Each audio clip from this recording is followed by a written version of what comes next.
So, this is Craig with Just Genealogy again, and today is another session of beginning genealogy. So, this is our third session. If you haven't listened to the other two, I would recommend that you go back and listen to the other two because they sort of flow. What we're going to deal with today is some more skill building, and that skill building has to do with start with yourself, home sources, and always cite your sources. There will be a thread throughout our entire stay together in regards to skill building that always cite your sources is important. But let's start with yourself. I want you to record all the known facts about yourself, everything that you know about yourself.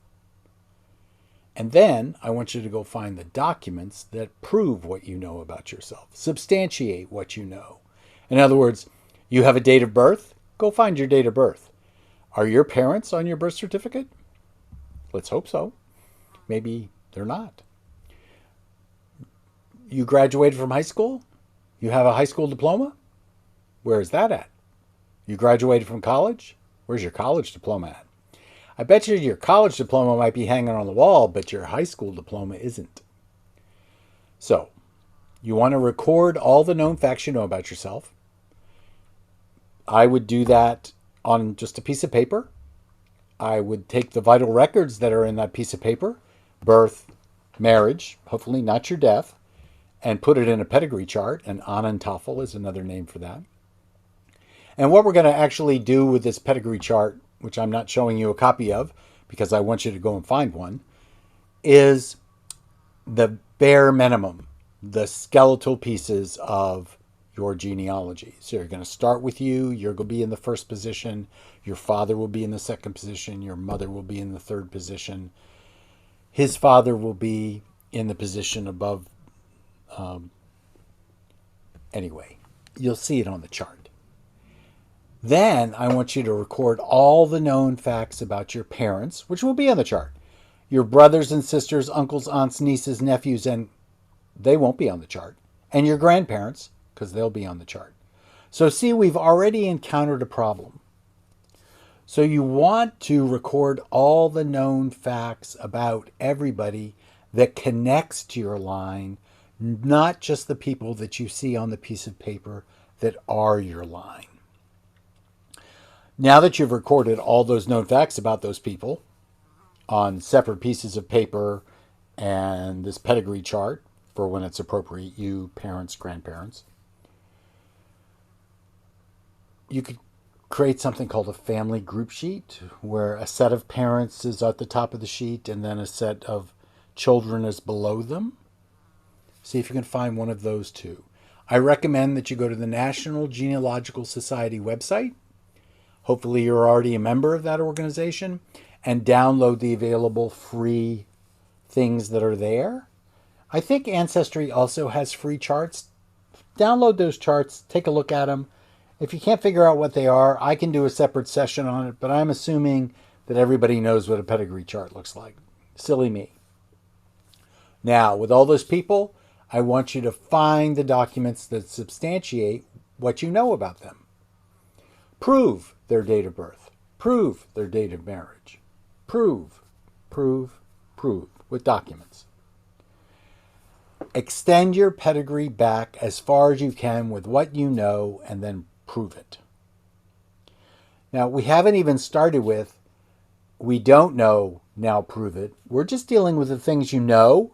I would think you know the name of your parents. I would think you know the names of your brothers and sisters, your uncles, your aunts, or nieces and nephews. So there at least should be those names on the pieces, and your grandparents. At least those names should be on the piece of paper. Now, in the case of my own grandmother, on my mother's side, my maternal grandmother, when she was 63, I learned that she needed help with Social Security and getting it. So I helped her do that, which meant I had to get a birth certificate because she'd never seen her birth certificate, which is not uncommon for people of her generation. So I went to get her birth certificate, and it said that born to her parents, on the date that she was born, there was a girl by the name of Josephine. My grandmother's name was Helen Grace. So aside from the Josephine Helen Grace problem, I said, well, grandmother, who were your grandparents as part of this conversation? And she told me one of their names. And that's the only one she knew. She didn't know the others. And that she really didn't care to know because she didn't like the one she knew and she didn't figure she'd like the one she didn't know. I provided them to her eventually. She was of the same opinion. But it was my job to extend not only her pedigree back, because it's my pedigree, and I wanted to extend my pedigree back. So you're constantly looking for facts about people, and you want those people to have substantiated information.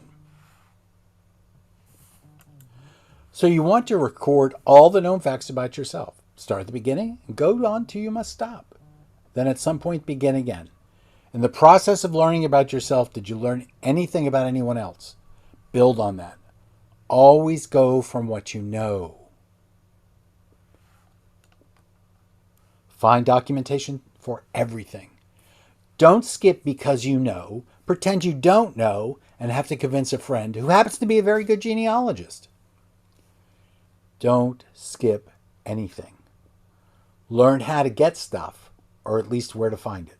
Now, that's part of the process that we're going to deal with. Learning how to find stuff. Make a list of what you found and where you found it. Pretend you are going to give a list to someone you want to go and find the records for you. Write down everything that would help them to find the records that you found. Then you're going to do the same thing with your parents, your brothers, your sisters, your uncles, your aunts, your nieces, your nephews, and your grandparents. Learn all about the rest of the family. Learn to always look at a person as part of a family. Make the connections between the family members. As you progress, you'll learn that the cluster of people that surround an individual will define that person. They know things about that person that you don't know yet. Learn from them. They somehow, one way or another, will tell you. You may, at some later date, be able to prove some great-great-great-grandparent because you're able to prove a brother to your ancestor who says, my father is and my sister is. See how that works? Indirectly, you'll be able to prove. Get used to doing something other than filling out that pedigree chart.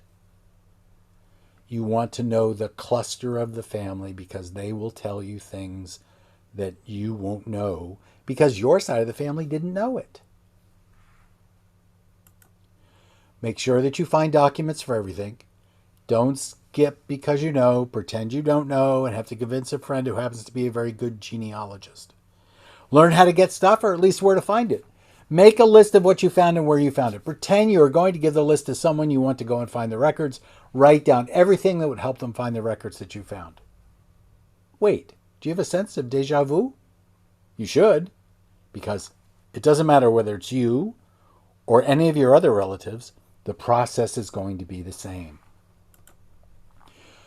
Extend your pedigree back with what you know. Now, I have working papers. There are things in my working papers that I don't know. But then I have things that I know. And the reason I know them is because I have the documentation to back up what I know. You want to build, but only build on what you know. Otherwise, you may build yourself right into a rabbit hole or build yourself right into a brick wall. So only build on what you know. Recognize that this is never ending. Once you begin this journey, it will not end. That it is absolutely addicting. Welcome to our addiction. I hope you have as much fun as the rest of us are having. It's not easy. If it was, it would not be so interesting. But recognize that it is a journey which you will be in a process of continuous improvement, and you will be in a process of continuous learning. So your goal will be to assemble, to cite, to record, to analyze, and to store. And we're going to work on all those things over time. So the next thing we're going to talk about is home sources. You want to find out what you have around the house that'll be useful to your research. You also want to find out what the relatives have around their houses. I wouldn't advise you snooping in their houses. I would advise you talking to them, which means you're going to have to interview them.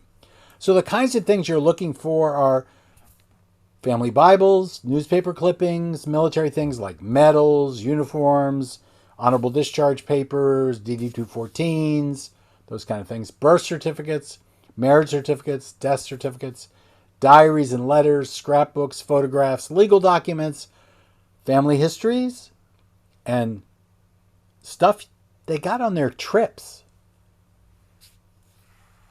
because that will tell you they went somewhere.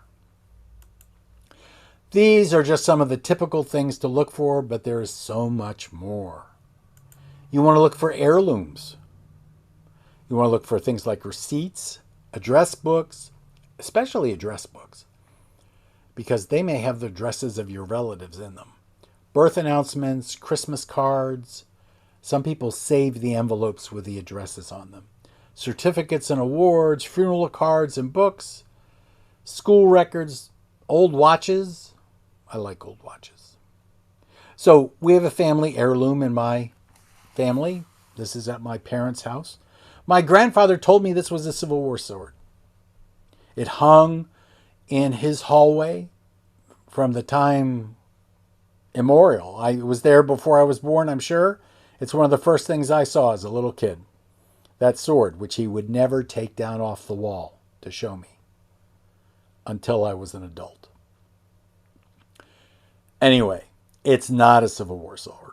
It's a Knights of Pythias sword. So evidently, his father belonged to the Knights of Pythias.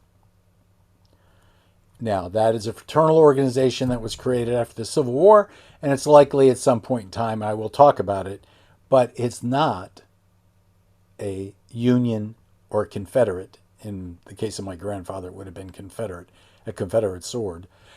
And there's also the issue of none of my ancestors on the Confederate side were officers, so it's unlikely they would have swords anyway. Now, I have some collaterals on the Union side who were officers, and they probably have swords, but I don't know where those swords are. Something else to look for. Now, if someone were to come to me and look for my heirlooms, I basically have two. And in the process of getting this one together to show you, the container that has held this pocket watch for 70 some odd years broke, because it is not attached to the base, and it just fell off the base and broke on the concrete floor. Not a very good day for Craig today. But anyway, there is this pocket watch, and then there is this paperweight. Now, the paperweight is something that belonged to me. The pocket watch belonged to my great-grandfather. And you can see the initials WRW in this pocket watch. So for the longest time, before I knew any better, this pocket watch is from the Illinois Watch Company. So I automatically assumed, you know what happens when you assume, that this pocket watch belonged to my paternal great-grandfather, who was from Illinois. Come to find out, the WRW is my maternal great-grandfather. I'm not going to ever tell anybody what it stands for. They're just going to have to work it out when they become genealogists. What was Craig doing with a watch that said WRW? Remember, the center letter is the last name, or the first letter of the last name. Now you're going to visit, or you're going to write relatives. You're going to find the family genealogist. Remember, you may have found a family genealogy. Who did that? Are they still alive? Find out who belongs to the DAR. I have an aunt who belonged to the DAR, and she, unfortunately, did not go in through anybody related to me. So, not sure how she did that off the top of my head. Don't remember. But anyway, she eventually had a supplemental that did actually relate to me, so that worked out. I actually went to her looking for my Scot ancestors, and there weren't any, because all my Scots were probably Quakers. Probably not, but people say they were Quakers. So that explains why they didn't serve in the Revolution. Had others. And go to family reunions and talk to people. You want to learn how to interview people, and we'll have a special session at some point in time down the road on interviewing. But you're going to have to talk to them one way or the other, and you're going to have to know how to get the information out of them. And of course, I can't beat this in enough. Always cite your sources. I hope by now you've bought a copy of Evidence Explained or Evidence, and that it's on your desk, it's within hand's reach, and that you've read the first and second chapters, and that you've begun to look at it. So what I want you to do as a homework assignment is I would like you to cite that paperweight, and I would like you to cite that watch as if they belong to someone in your family. Pick anybody, I don't care. But how would you cite the paperweight? How would you cite the watch? Remember that a statement of fact is a date, a place, a name, and a relationship, and that you must provide a citation. Otherwise, how do you know? Otherwise, how does your reader know? And we always want our reader to know how to find something, especially what you have found. It's called the ability to replicate your research. So, this has been Craig, Just Genealogy, converting people doing genealogy into genealogists day by day. Another session of beginning genealogy. Thank you so much for spending time with me today.